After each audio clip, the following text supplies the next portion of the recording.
ఘనమైన తండ్రిని దేవునికి నా హృదయపూర్వక నిండు స్తోత్రాలు చెల్లిస్తూ చేరువచ్చిన ప్రియులందరికీ ప్రభు అయిన యేసుక్రీస్తు పేరట అందరికీ కూడా శుభాలు తెలియపరుస్తూ వాక్య పరిచయకి మనం ముందుకు వెళ్దాం, ప్రార్థన చేసుకుందాం. సకలాశీర్వాదాలకు కారణభూతుడైన మా ప్రియ పరలోక తండ్రి, మీ ఘనమైన మీ శ్రేష్టమైన నామమునకు స్తోత్రాలు స్తుతులు చెల్లిస్తూ ఉన్నాం. మీ సన్నిధిలో నా తండ్రి మీ మాటలు ధ్యానిస్తుండగా మీ ఉపదేశము ద్వారా ప్రభువ మా జీవితాలు సరి చేసుకునే అవకాశాన్ని మాకు ప్రసాదించండి. చేరువచ్చిన ప్రతి వారిని దీవించండి. ఈ మాటలు వింటున్న వారికి ఆశీర్వదకరంగా ఈ కార్యములు జరిగించి సమస్తం మహిమ ఘనత ప్రభావాన్ని మీరు పొందబడి యేసుక్రీస్తు వారి అతి శ్రేష్టమైన నామమున ప్రార్థించి వేడుకొనుచున్నాం మా ప్రియ పరలోక తండ్రి. ప్రభు నామమున అందరికి ప్రత్యేకమైన తెలియజేస్తూ దేవుడి యొక్క కృపలో మరి వాతావరణం ప్రతికూలంగా ఉన్నాం. మరి ఈ దినం మళ్ళీ అందరినీ కూడా దేవుడి సన్నిధికి నడిపించిన ఆయన ప్రభు స్తోత్రాలు. మరి వాతావరణ విషయాన్ని కూడా ప్రక్కన పెట్టి ప్రయాసపడుతున్నాం. మీ అందరికి కూడా ప్రభునామాలు ప్రత్యేక వందనాలు. సమయం చాలా విలువైంది కనుక మన వాక్య భాగాన్ని కొన్ని విషయాలు మనం నేర్చుకుని ముందుకు వెళ్తాం. దేవుని యొక్క ఆలోచనలు, దేవుని యొక్క ఉద్దేశాలు మనం ఈరోజు నేర్చుకోబోతూ ఉన్నాం. ఒకసారి కీర్తన గ్రంథం 89వ అధ్యాయం, కీర్తన గ్రంథం 89వ అధ్యాయంలో 6వ వచనాన్ని మనం చదువుతాం. 6వ వచనాన్ని మనం చదువుతాం, చూద్దాం. మెంటను అంటే ఆకాశములు అని అర్థం. ఆకాశములు యెహోవాకు సాటైన వాడు ఎవరు? ఈ భూమి మీద మనుషులు ఒకరికంటే ఒకరు గొప్పవాడు ఉండొచ్చు, కానీ ఆకాశంలో అనగా పరలోకంలో దేవుని కంటే గొప్పవాడు ఎవరు కూడా లేడు అని చెప్తున్నాడు అన్నమాట ఇక్కడ. తర్వాత దైవపుత్రులలో యెహోవా వంటి వాడు ఎవరు అంటే అక్కడ ఎవరున్నారని అర్థం ఉంది. అక్కడ దైవపుత్రులు అనగా దైవ కుమారులు అనే మాట అక్కడ కనబడుతుంది. దైవపుత్రులలో యెహోవా వంటి వాడు ఎవడు అన్నాడు. తర్వాత పరిశుద్ధ దూతల సభలో ఆయన మిక్కిలి బేకరుడు అంటాడు. ఎవరంట? అక్కడ ఒక సభ ఉంది. పరిశుద్ధ దూతల సభలో ఆయన మిక్కిలి బేకరుడు. లోకంలో ఎన్నో సభలు చూస్తూ ఉంటాం మనం, కానీ పరలోకంలో కూడా ఏముందని చెప్తున్నాడయ్యా అంటే దానికి పేరు చెప్పాడు, పరిశుద్ధ దూతల సభ అన్నమాట వాడాడు. పరిశుద్ధ దూతల సభ అనే మాట అక్కడ చెప్పడం జరిగింది. అయ్యా ఆయన కంటే మిక్కిలి బేకరుడు ఎవడు అని అక్కడ చెప్పడం జరిగింది. తర్వాత యోబు గ్రంథంలో మనం చూసినట్లయితే, యోబు గ్రంథం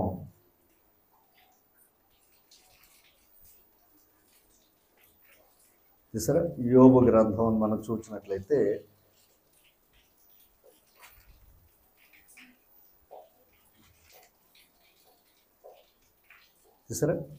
15వ అధ్యాయము 6వ వచనాన్ని చదువుతాం. 15వ అధ్యాయము 6వ వచనాన్ని చదువుతాం. నీవు దేవుని ఆలోచన సభలో చేరి ఉన్నవాడవా అన్నాడు. నీవు దేవుని ఆలోచన సభలో చేరి ఉన్నవాడవా అని ఎలీఫజు యోబు గారితో మాట్లాడుతున్నాడు. ఎలీఫజు ఎవరయ్యా అంటే యోబు యొక్క స్నేహితుడు. అయ్యా ఇప్పుడు ఏమన్నాడు? నీవు దేవుని 15వ వచనం యోబు గారు, నీవు దేవుని ఆలోచన సభలో చేరి ఉన్నవాడవా అన్నాడు. అంటే ఇప్పుడు ఈ మాట బట్టి చూస్తే మనకి ఏముంది? అక్కడ దేవుని యొక్క ఆలోచన సభ ఒకటి ఉంది అని చెప్తున్నాడు అక్కడ. అమ్మా ఇందాక పరిశుద్ధ దూతల సభలో ఆయన మిక్కిలి గొప్పవాడని చదువుకున్నాం, ఓకేనా? ఈరోజు ఆయన సభ ఏంటో మనం నేర్చుకోబోతూ ఉన్నాం. యోబు గ్రంథం మొదటి అధ్యాయం, యోబు గ్రంథం మొదటి అధ్యాయం 6వ వచనం. యోబు గ్రంథం మొదటి అధ్యాయం 6వ వచనం. చూడండి, దేవదూతలు యెహోవా సన్నిధిని నిలుచుటకే వచ్చిన దినం ఒకటి తటస్థించును. ఆ దినమున అపవాది యగువాడు వారితో కలిసి ఒకసారి ఓకేనా, అపవాది వారితో పాటు వచ్చాడట. ఇప్పుడు ఇందాక మనం చదువుకున్నామే, ఏది ఆ పరిశుద్ధ దూతల సభ, అది ఎక్కడ ఉండేది? అందుకే ఆకాశంలో ఉండేదని ఇందాక కీర్తన గ్రంథంలో చదువు. తర్వాత ఎలీఫజు ఏమన్నాడు యోబుతోను? ఆయన ఆలోచన సభలో నువ్వు ఉన్నావా అన్నాడు. ఓకేనా, ఆయన ఆలోచన సభలో నువ్వు ఉన్నావా అన్నాడు ఆయన. ఈ యోబు గ్రంథాలు ఏమన్నాడు? దేవదూతలు అందరూ అన్నాడు అక్కడ, అంటే దైవ కుమారులు. ఎందుకంటే దైవపుత్రులు యెహోవా వంటి వాడు ఎవడును లేడు అన్నాడు. ఇప్పుడు ఆ దేవదూతలు యెహోవా సన్నిధిని నిలుచుటకే వచ్చిన ఒక దినం వచ్చిందంట. అప్పుడు దేవదూతలు అందరూ వచ్చారంట. తర్వాత అపవాది అనేవాడు కూడా వచ్చాడంట. వాడు కూడా దూతే, వాడు వచ్చాడు. వాడు వచ్చి అక్కడ ఏం చేశాడు అన్న సంగతి మనకి తెలిసింది. అయితే ఇక్కడ విషయాన్ని చూస్తే మరల మొదటి కీర్తన మొదటి అధ్యాయంలో మన అందరికీ తెలిసిన మాటే చదవండి. దుష్టుల ఆలోచన చొప్పున నడువక, పాపుల మార్గమున నిలువక, అపహాసకులు కూర్చుండు చోటను కూర్చుండక అని అవన్నీ మనకు చెప్పుడు విషయాలే. అయితే 5వ వచనం చదువుతాం. కాబట్టి న్యాయ విమర్శలో దుష్టులను, నీతిమంతుల సభలో, అంటే ఇక్కడ విషయాలు చూస్తే లోకానికి ఒక సభ ఉంది. ఆ సభ ఇందాక చెప్పాడు ఏమని? దుష్టుల ఆలోచన చొప్పున, పాపుల మార్గమున, అపహాసులు కూర్చున్న, అవన్నీ కూడా మరి వాళ్ళ సభే కదా ఏమా. లోకంలో ఉన్నదంతా కూడా వాళ్ళ సభే కదా. కానీ ఇక్కడికి వచ్చాకే ఉన్నాడు. కాబట్టి న్యాయ విమర్శలో, అంటే న్యాయ విమర్శ అంటే తీర్పు ఒకటి ఉందట, దేవుడు తీర్చే తీర్పు ఒకటి ఉందట. న్యాయ విమర్శలో తర్వాత ఆ దుష్టులను, నీతిమంతుల సభలో, అంటే ఆయన న్యాయ విమర్శలో దుష్టులు, నీతిమంతుల సభలో వాళ్ళు ఉండరు. అంటే దేవుని యొక్క తీర్పులో, దేవుని యొక్క సభలో ఎవరు ఉండరని చెప్తున్నాడు అక్కడ. అది దుష్టులు, పాపులు అక్కడ ఉండే అవకాశం ఉండరు అని చెప్తున్నాడు ఆయన. ఎవరో దేవుడు తన వాక్యం ద్వారా మాట్లాడుతున్నాడు. అంటే నీతిమంతుల సభ ఒకటి ఉంది, నీతిమంతుల సభ ఒకటి ఉంది అమ్మా. ఇందాక పరిశుద్ధ దూతల సభ అన్నాడు, ఇందాక ఆ దేవుని ఆలోచన సభ అన్నాడు ఆయన. కీర్తన గ్రంథం 107వ కీర్తన 107వ కీర్తన తీసారు 32వ వచనాన్ని మనం చదువుతాం. 32వ వచనాన్ని చదువుతాం. చూడండి, జన సమాజములో వారు ఆయనను గణపరుచుదురుగాక. ఈ మాట చూడాలి. పెద్దల సభలో, ఈ పాయింట్, పెద్దల సభలో ఆయన ఏం చేస్తారంట? కీర్తించుదురుగాక అన్నట. ఇప్పుడు కొన్ని విషయాలు ఇప్పుడు మనం వెళ్తాం. దేవునికి ఆలోచన సభ, న్యాయ సభ, పరిశుద్ధ దూతల సభ అనేది మనం నేర్చుకున్నాం. ఇదంతా ఎక్కడ జరుగుతుంది? పరలోకంలో జరుగుతుంది. ఇదంతా ఎక్కడ జరుగుతుంది? పరలోకంలో జరుగుతుంది. ఓకేనా? అందుకని అక్కడ దేవదూతలు, దేవుడు అనే విషయాలు మనం నేర్చుకున్నాం ఇందాక. ఇప్పుడు పెద్దల సభలో ఆయనను కీర్తించుదురుగాక అన్నాడు ఈయన. ఏ సభ అంటది? పెద్దల సభ. ఈ పెద్దల గురించి దైవ గ్రంథంలోంచి మనం ఆలోచన చేస్తే చాలా విషయాలు దేవుడు వారి గురించి చెప్పడం జరిగింది. ఇంతకే ఈ పెద్దల గురించి మనం కొన్ని విషయాలు ఆలోచన చేద్దాం దైవ గ్రంథం నుంచి. ఎందుకంటే పెద్దల సభలో ఆయనను కీర్తించుదురుగాక అంటే పెద్దల సభలో ఆ పెద్దలు ఏం చేస్తున్నారు? ఆయన్ని అది అంటే వారితో పాటు కూడా మనం ఏం చేస్తామని చెప్తున్నాడు ఆయన. అది అంటే ఖచ్చితంగా పెద్దల సభలో ఆయనను కీర్తిస్తారు అనే మాట అక్కడ మనకి కనపడుతూ ఉంది. ఎందుకు అంటే యెషయా గ్రంథం 24వ అధ్యాయం. యెషయా గ్రంథం 24వ అధ్యాయం.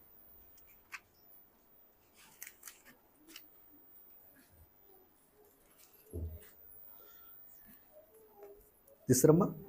23వ వచనం చదవండి. 23వ వచనం చదవండి. చూడండి, తీసురా. చంద్రుడు వెలవెలబోవును, సూర్యుని ముఖము మారును, సైన్యములకు అధిపతియగు యెహోవా సియోను కొండ మీదను యెరూషలేములోను రాజు. అంటే దేవుడు ఏమవుతాడంట? రాజు అవుతాడట. చంద్రుడు ఏమవుతాడంట? అప్పుడు సూర్యుడు మారుతాడంట. అంటే సృష్టి మారుతుంది. అదే కదా అర్థం అన్నాడు. తర్వాత ఈయన ఏమవుతాడంట? రాజు అవుతాడంట. తర్వాత వచ్చి చదవండి, ఆ మాట అడగలేదండి. పెద్దల ఎదుట ఆయన ప్రభావమును కనపడును అన్నాడు. ఓకేనా? పెద్దల ఎదుట ఆయన ప్రభావాన్ని ఏం చేసుకుంటాడంట? ఆయన కనపరుచుకుంటాడంట. ఈ కనపరుచుకోవడం, ఆయన ప్రభావాన్ని కనపరుచుకుంటాడు అని చెప్పాడు ఆయన.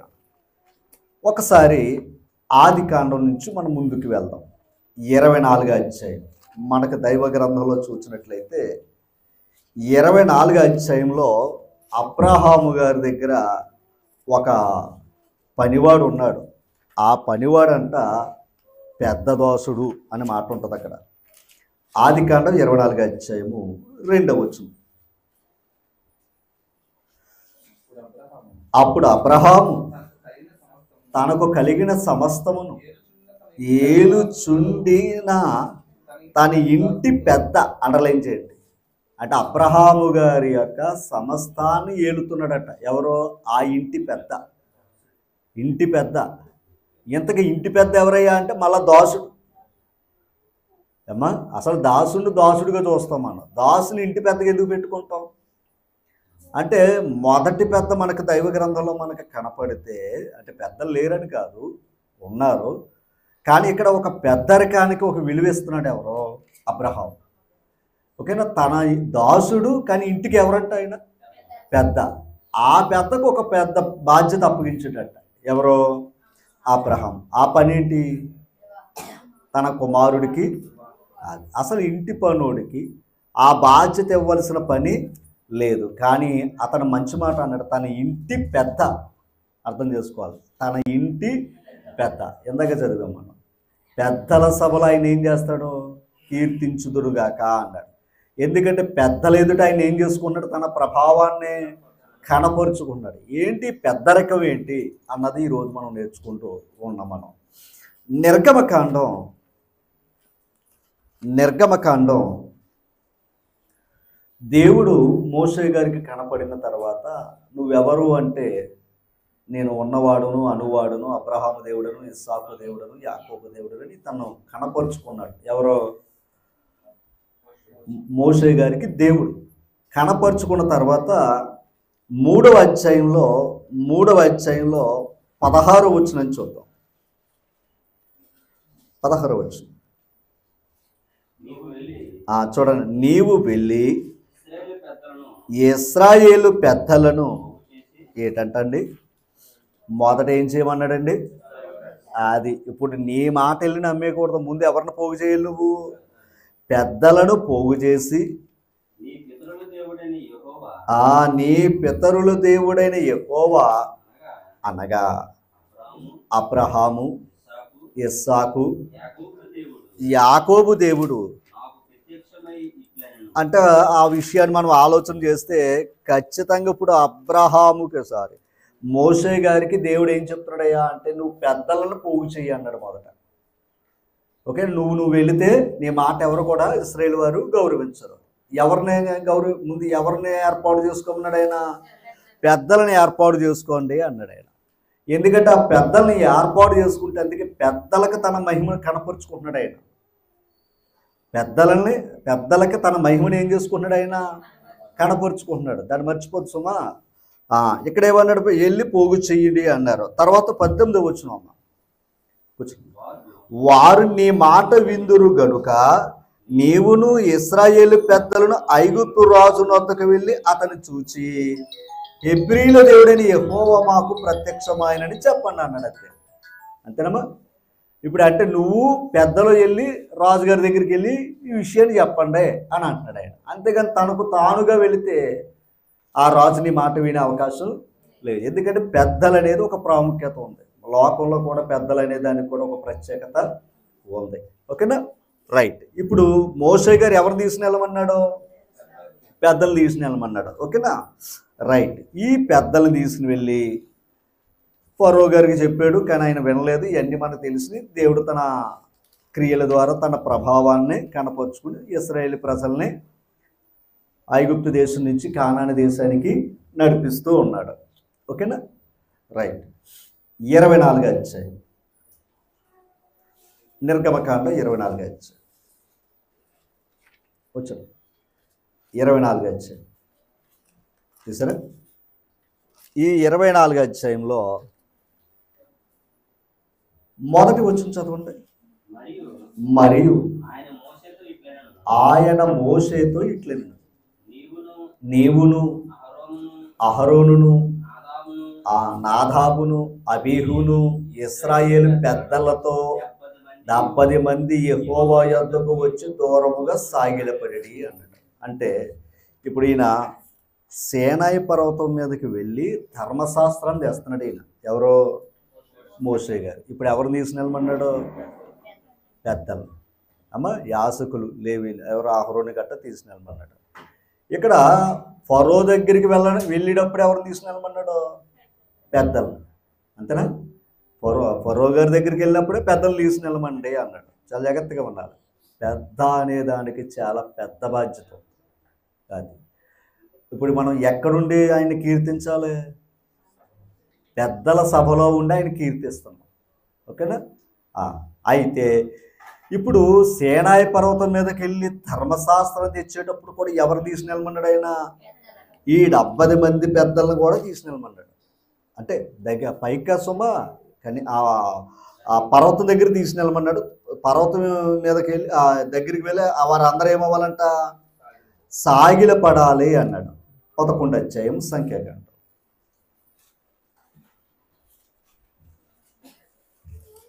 సంఖ్యాకాండం 11 అధ్యాయం. ఆ ఫ్యాన్ కట్టిందని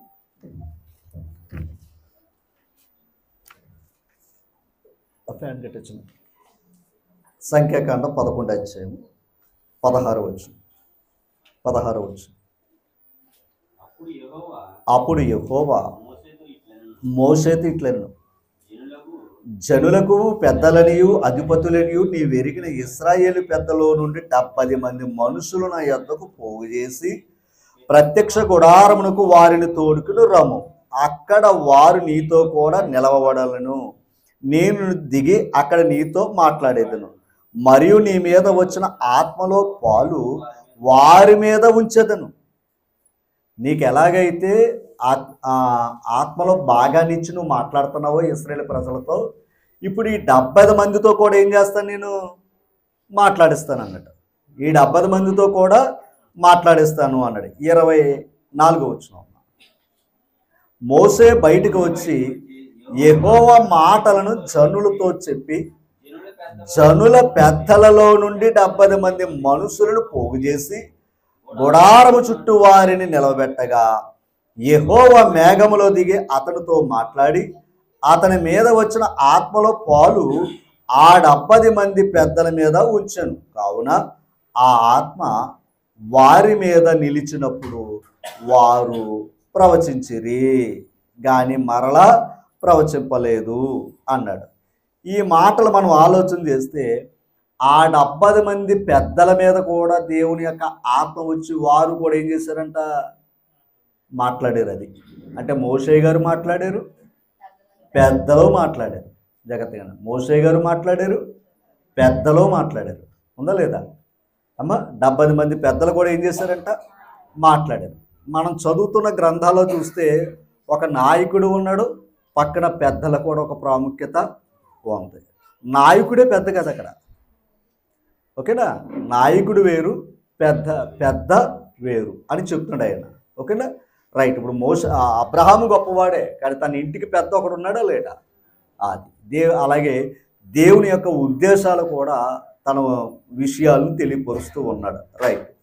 అయితే ఈ విషయాలు మనం ఇప్పుడు చదువుకున్నవన్నీ ఒకసారి జ్ఞాపకం చేసుకుంటే, అబ్రహాం ఇంట్లో తన ఇంటి పనివాడే పెద్దవాడు అక్కడ.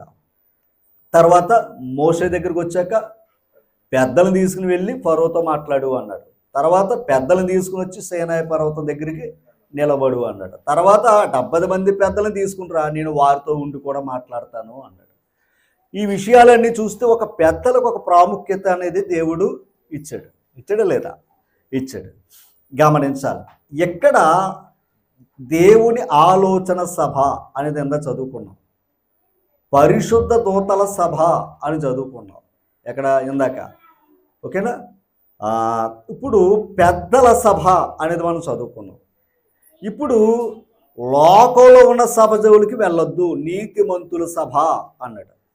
అవునా కదా, నీతిమంతుల సభలో పాపులు అది. అంటే ఇది దైవ సభ అయినప్పుడు లోకం ఇక్కడ ఉండడానికి అవకాశం లేదు. ఓకేనా, లోకం ఇక్కడ ఉండడానికి అవకాశం లేదు, ఉండరు అని చెప్పేశాడు ఆయన. ఉండరు అని చెప్పేశాడు. లోకానికి ఒక సభ ఉంది, అందుకే అక్కడ ఉండొద్దు, అక్కడ నిలబడొద్దు, అక్కడ మాట్లాడొద్దు అన్నాడు ఆయన. అది లోక సభ. ఓకేనా, కానీ ఎక్కడ సభ అక్కడి నుంచి వచ్చింది. ఎక్కడి నుంచి? అది ఇప్పుడు ఇశ్రాయేలు వారిని ఏర్పాటు చేసుకుంది ఎక్కడి నుంచి? దేవుని ఉద్దేశం. అందుకని ఇప్పుడు ఏమన్నాడు? అందుకే దేవుడు పెద్దలతో కూడా మాట్లాడిస్తున్నాడు, దేవుని కార్యం ఏదో తెలియపరుస్తూ ఉన్నాడు. అందుకే పెద్దల ఎదుట తన ప్రభావాన్ని ఏం చేసుకున్నాడు, ఆయన కనపరుచుకుంటున్నాడు అన్న భావం అక్కడ మనకు కనపడ్డది. ఓకేనా, రైట్. తర్వాత ద్వితీయోపదేశకాండం 25వ అధ్యాయం 1వ వచనం కూడా చదువుతాం. తీసారా? 1వ వచనం చెప్తాను. మనుషులకు వివాదము కలిగి న్యాయ సభకు వచ్చినప్పుడు, అంటే ఇప్పుడు గొడవలు వచ్చినాయి, అప్పుడు ఎక్కడికి వస్తాం?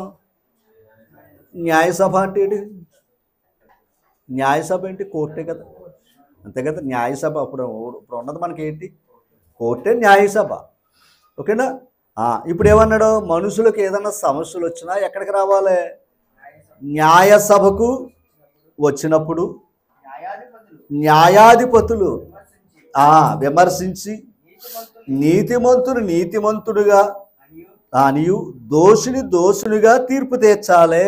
అదనమాట. నీతిమంతుడు అనాలి, దోషి తప్పు చేసేవాడు తప్పని చెప్పాలి.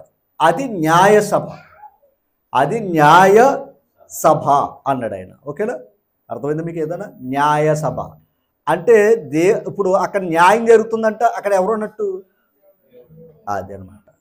ఓకేనా, అక్కడ ఉన్నది ఇక్కడ ఏర్పాటు చేశాడు ఆయన. ఇందాక చదువుకున్నాం కదా, ఎక్కడ ఉన్న సభ?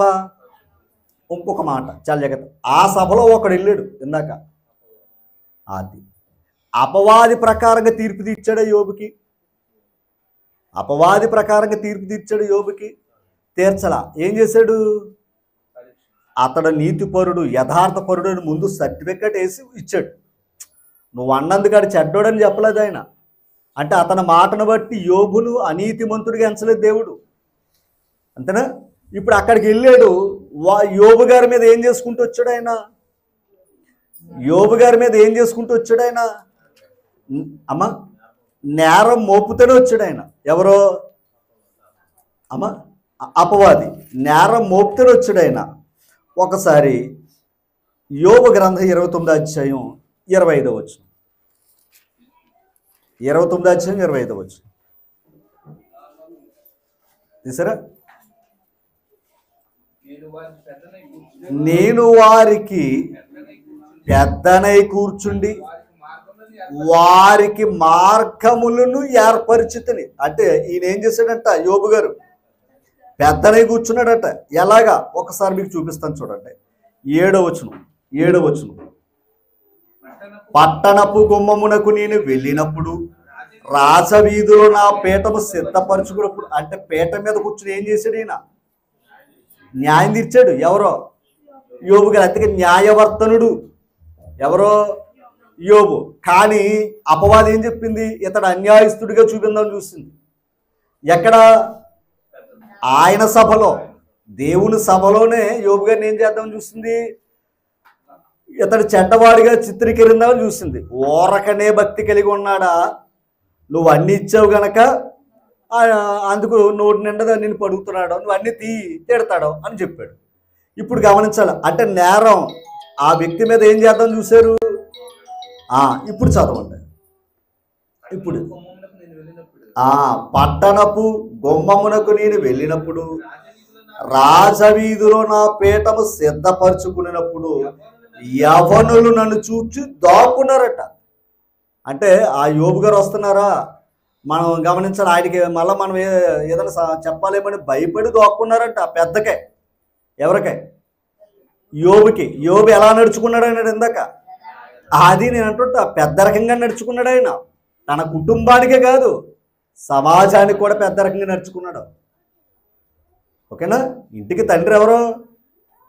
పెద్ద. అది నేను అంటుంటా. మరి సమాజానికి కూడా ఎలా ఉండాలి? ఆ పెద్ద రకంగా కాపాడుకోవాలి. అది చెప్తున్నాడు అక్కడ. తర్వాత మాట చదవండి. యవనులు నన్ను చూచి దాగుకునిరి, ముసలివారు లేచి. అది ముసలివారు అంటే ఈయనకంటే పెద్దవారు కూడా ఈయన అంటే లేచి నిలబడేవారట. అంతటి గౌరవం తెచ్చుకున్నాడంట. ఎవరో? యోబు. తర్వాత అధికారులు మాటలాడుటమాని నోటి మీద చెయ్యి వేసుకునిరి, ప్రధానులు మాటలాడక ఓరకునిరి.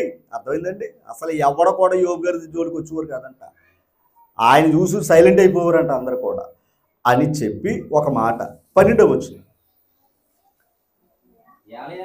యాలయనగా మొర్రపెట్టిన దీనులను, తండ్రి లేని వారిని, సహాయం లేని వారిని నేను విడిపించి తిని. తర్వాత నశించుటకు సిద్ధమై ఉన్న వారి దీవెన నా మీద వచ్చిందంట.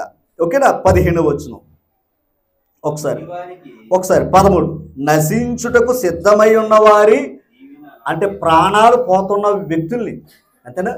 ఆకలితోనూ లేదా ఏదో ఇబ్బందులతోనూ చనిపోతున్న వారిని ఏం చేసేవారంట? ఈయన ఆదుకునేవాడంట. ఎవరో? యోబు. ఓకేనా? అది చెప్తున్నాడు చూడండి. తర్వాత విధవరాండ్ర హృదయమును. ఒకసారి విధవరాండ్ర హృదయమును.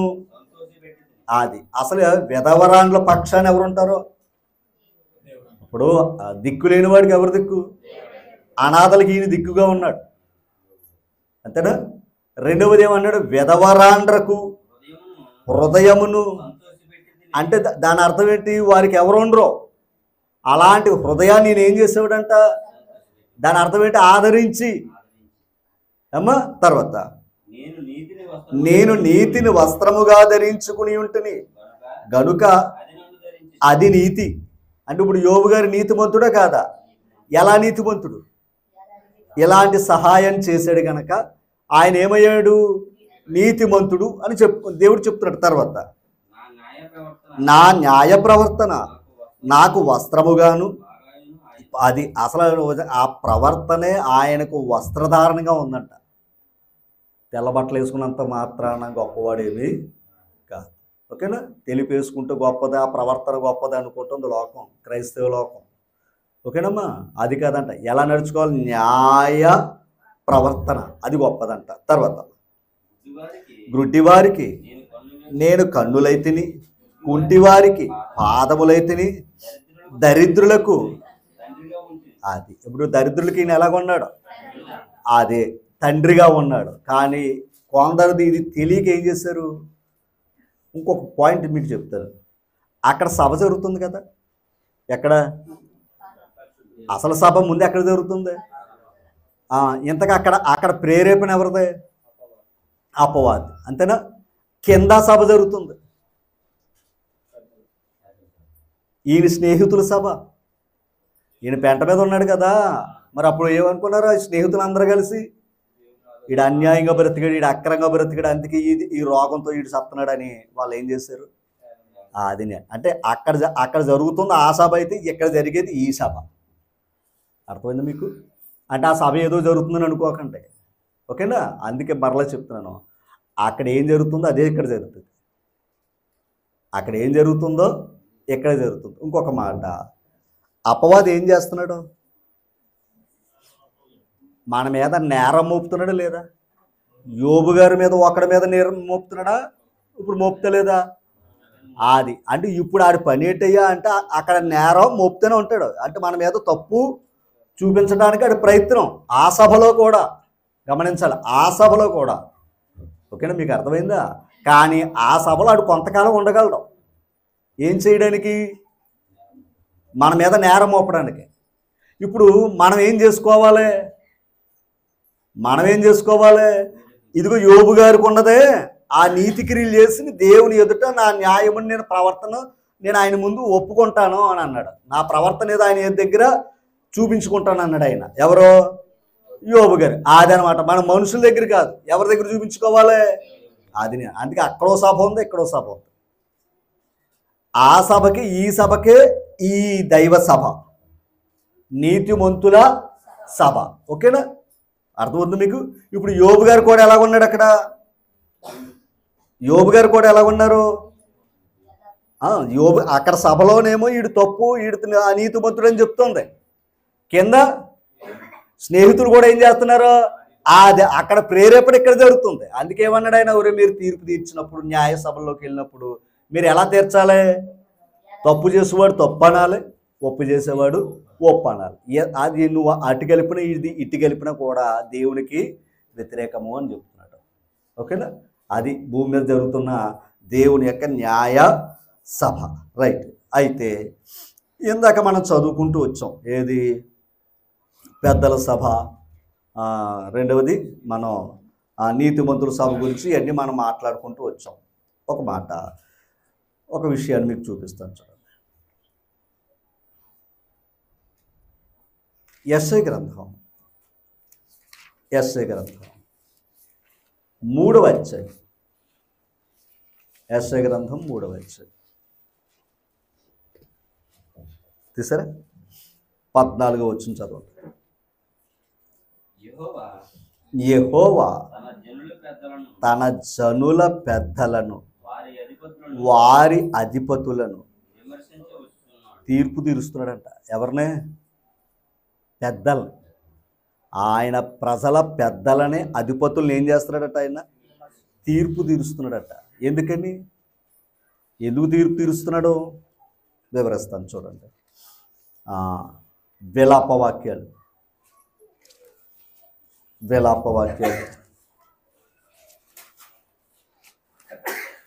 తీసారా?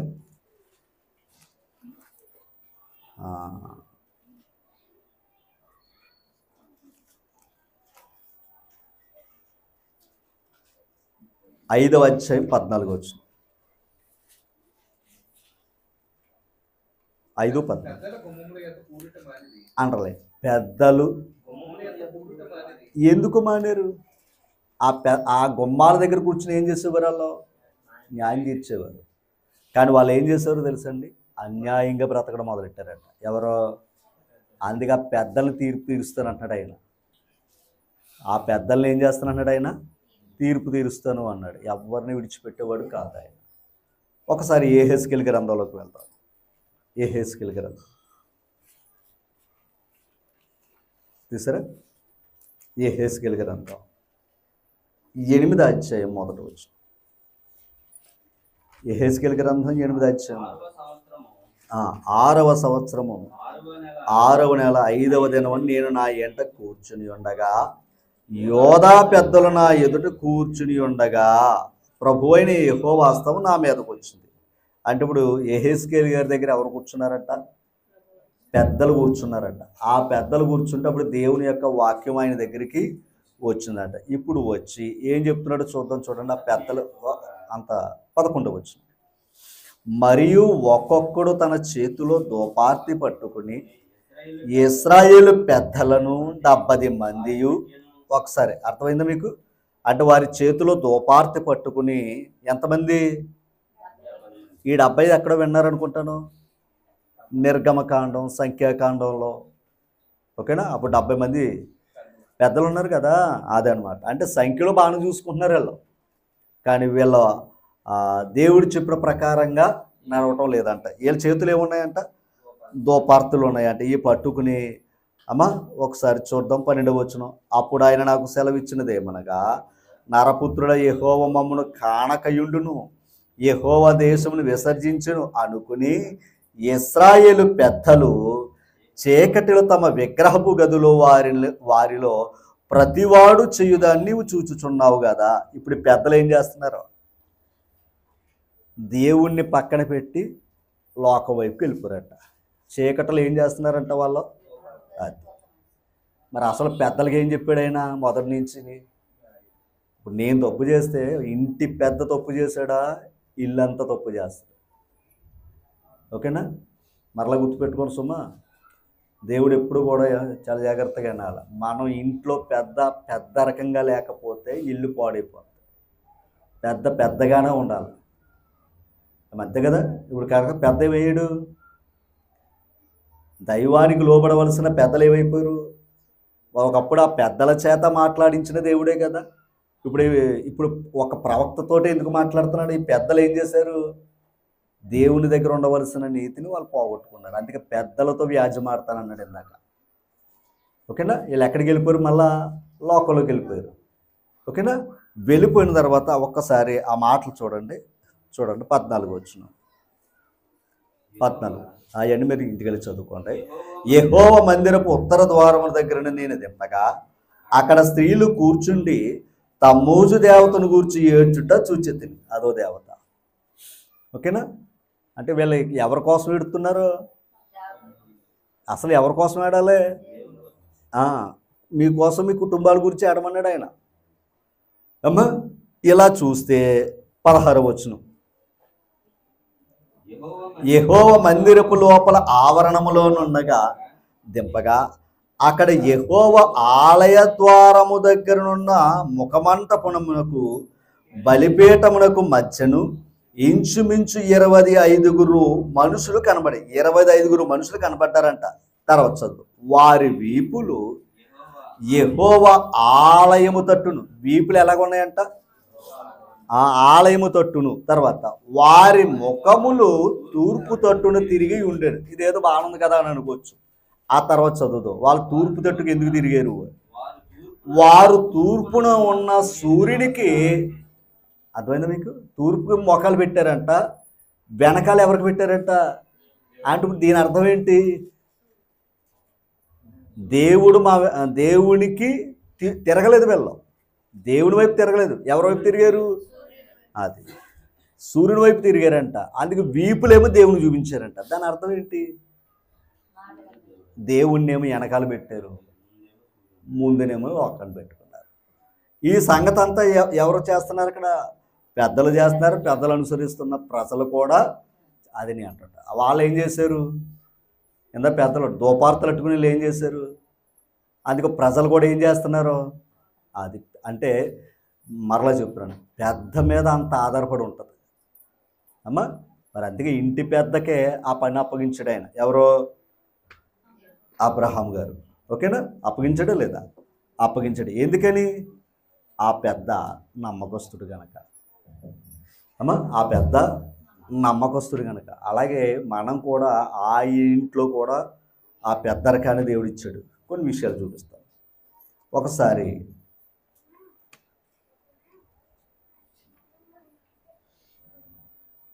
మార్కు సువార్త, మత్తయి సువార్త 5వ అధ్యాయం 22వ వచనం. 5వ అధ్యాయం 22వ వచనం తీసారా? తన సహోదరుని మీద నేను మీతో చెప్పున్నదేమనగా, తన సహోదరుని మీద కోపపడు ప్రతివాడును విమర్శకు లోనవుతాడంట, తీర్పులోకి వెళ్ళిపోతాడంట. సహోదరుని మీద ఏం చేస్తే? కోపపడితే. తర్వాత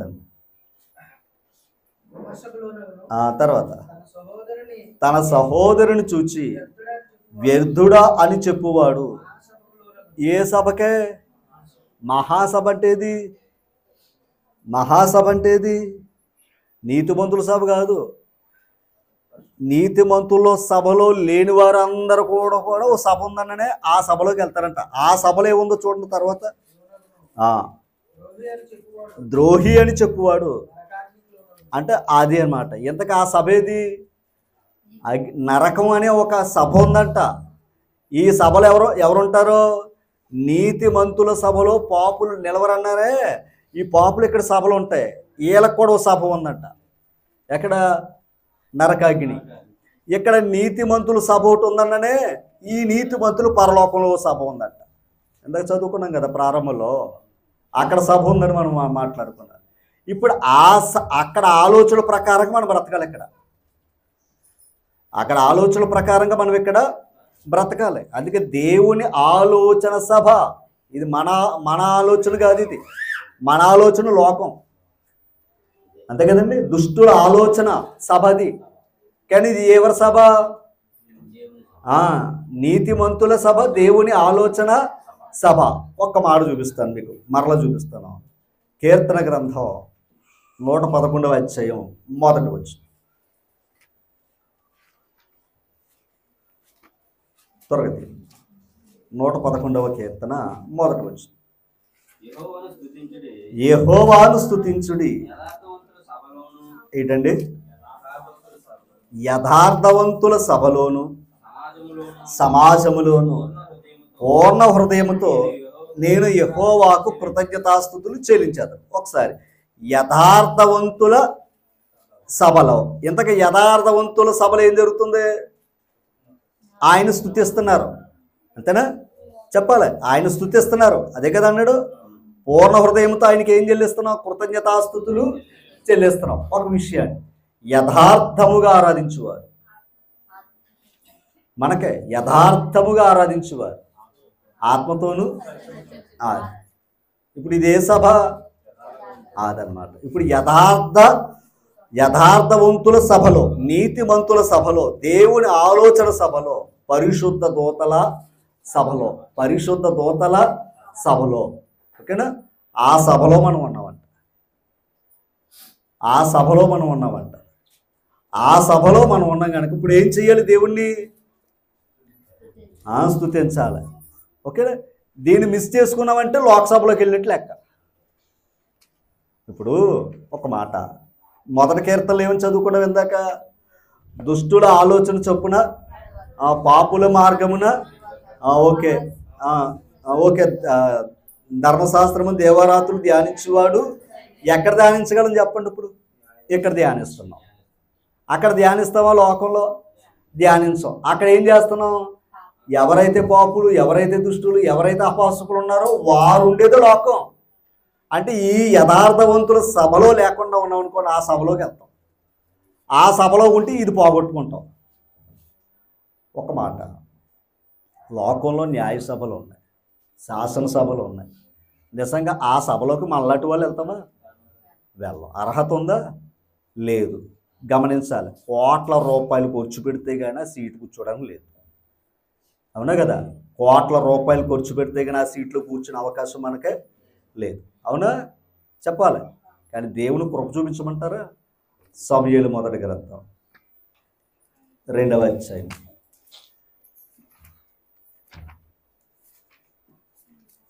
8వ వచనం చదవండి.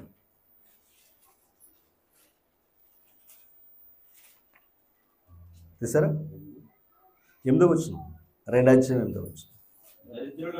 దరిద్రులను అధికారులతో కూర్చుండబెట్టుటకు మహిమగల సింహాసనమును. అసలు మహిమగల సింహాసనం పెంట మీద ఉన్న కూర్చుని ఎవరికైనా ఉందా? దరిద్రుడు ఎవడైనా సింహాసనం మీద కూర్చోగలడా? పెంట కుప్పం మీద ఉన్న వారిని, దీనుల్ని ఏం చేస్తున్నాడు ఆయన? లేవనెత్తి ఎక్కడ కూర్చోబెట్టాడు తెలుసా? మహిమగల సింహాసనం మీద కూర్చోబెట్టాడు. ఎఫెసీ పత్రిక 2వ అధ్యాయం, ఎఫెసీ పత్రిక 2వ అధ్యాయం 7వ వచనం. ఎఫెసీ పత్రిక 2వ అధ్యాయం 7వ వచనం అమ్మా.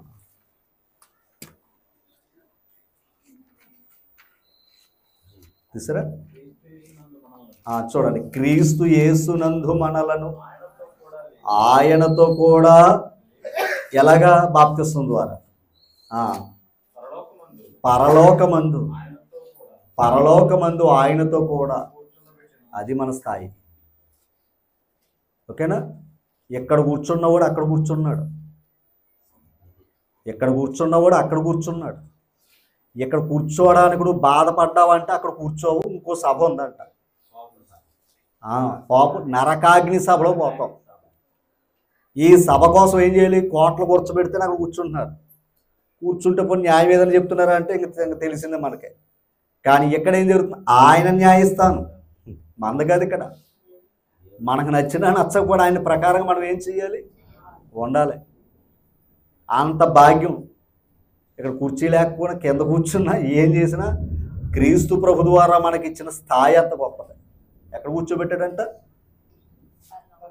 ఆల్రెడీ కూర్చున్నాం. అక్కడ కూర్చోబెడతాం కదా, ఆల్రెడీ కూర్చున్నామంట మనం. ఎందుకని? ఇక్కడ కూర్చున్నాం కనుక అక్కడ కూర్చోబెట్టాడు. అంతేనా? ఇక్కడ కూర్చున్నాం కనుక అక్కడ కూర్చున్నామంట. ఇంకో పాయింట్, బాప్తిసం ద్వారా ఆల్రెడీ అక్కడ కూర్చున్నాం. మన పేరు జీవగ్రంథంలో రాయబడ్డది. మరలా చూడండి, మన జీవం క్రీస్తుతో కూడా ఇవన్నీ ఉన్నాయి. ఎప్పుడైతే ఇక్కడ మనం అటెండెన్స్ పోతుంది. అర్థమైందండి? ఇక్కడికి అటెండెన్స్ అవ్వకపోతే ఎక్కడికి వెళ్ళిపోతాం? లోకానికి పోతాం. లోకానికి పోతే మళ్ళీ ఏమవుతాం? లోకానికి వెళ్ళామంటే ఏమవుతాం? దేవుడికి దూరం అవుతాం. అపవాదులుగా ఏం చేస్తాం? నేరం మోపుతాం. ఎవరి మీద? సంఘం మీద. ఇదేంటండి నాలైంది, నా దగ్గరికి ఆడు రాలేదండి, ఈడు రాలేదండి, ఇది మొదలెడతాం. ఎక్కడ? అక్కడ. అందుకే అది ఆ సభ అపహాసుకులు కూర్చుండు చోట. అసలు నీకు ఏ యోగ్యత ఉండి ఇక్కడ కూర్చోబెట్టాడు ఆయన? అంతే కదండి. నీకు ఏ యోగ్యత ఉండి దేవుడు ఇక్కడ కూర్చోబెట్టాడు? ఆయన మాట దీనులను పైకి లేవనెత్తువాడు. మహిమగల సింహాసనం మీద ఆయన ఏం చేస్తున్నాడు? అది కాకపోతే ఇక్కడ ఏం కనబడతలేదు. ఇంకా అప్పులు, బాధలు, వేదలు, రోగాలతో ఇక్కడ కనబడుతున్నాయి. అసలు ఇది అయిపోయాక కనబడుతుంది. బిడ్డ పుట్టిన తర్వాత లోకం ఎలాగైతే బిడ్డకు కనపడుతుందో, ఆ వేదన పోయిన తర్వాత తల్లికి బిడ్డ యొక్క సంతోషం ఎలా కనపడుతుందో అప్పుడు కనపడుతుంది. అందుకే మనలో మనం ఏమవుతున్నాం తెలుసా? మూలుగుచున్నాం. మనలో మనం ఏమవుతున్నామంట? ఒక పాయింట్ అర్థం చేసుకోవాలి. అమ్మ కొడుకులో మనం పుట్టాం, శరీరం తెచ్చుకున్నాం. ఇప్పుడు పరలోకం వెళ్ళాలంటే మన శరీరంలో మనం పుడుతున్నాం. ఈ శ్రమలో బాధలు, మన ప్రసవేదన, ఈ వేదనలన్నీ తట్టుకున్నాం అనుకోండి, శరీరంలోంచి మనకేం కలిగింది? విడుదల. అదనమాట విముక్తి. ఆత్మ అప్పుడు బయటకు వస్తుందంట. అప్పుడు ప్రశాంతంగా ఉంటుందంట ఆత్మ. ఇంత విచిత్రం ఏంటంటే నీ శరీరం నీ ఆత్మను బంధించింది. ఎక్కడికి వెళ్ళకుండా? పరలోకం వెళ్ళకుండా ఇక్కడ నువ్వు దేవుని సభలో. ఇంకో మాట, ఇక్కడ కూర్చోవడానికి నిజంగా ఏదంటే వస్తుంది మనకి? శరీరం. అంతే కదండి. ఇక్కడ మనం కూర్చోవడానికి మనకి అడ్డొచ్చేది ఏది? తప్పుగా అనుకోవద్దు.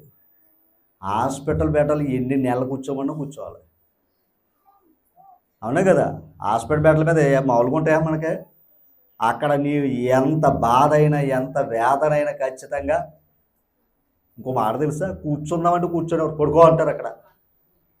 మనకేంటంటే పొడుగుడు ఒళ్ళంతా బాధ అయిపోద్ది. ఒకసారి కూర్చోకూడదు, పడుకో అంట. అక్కడ కూర్చుందామన్నా కూర్చోవాలి. కానీ దేవుని కృప ఏం చేశాడు? మనల్ని ఎక్కడ కూర్చోబెట్టాడు? ఒక మాట, మేకా గ్రంథం 7వ అధ్యాయం. మేకా గ్రంథం 7వ అధ్యాయం తీసారా? 7వ వచనం త్వరగా.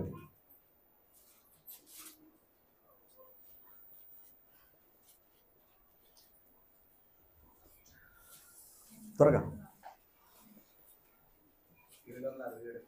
767 పేజీ. మంచిది. 7వ అధ్యాయం 7వ వచనం.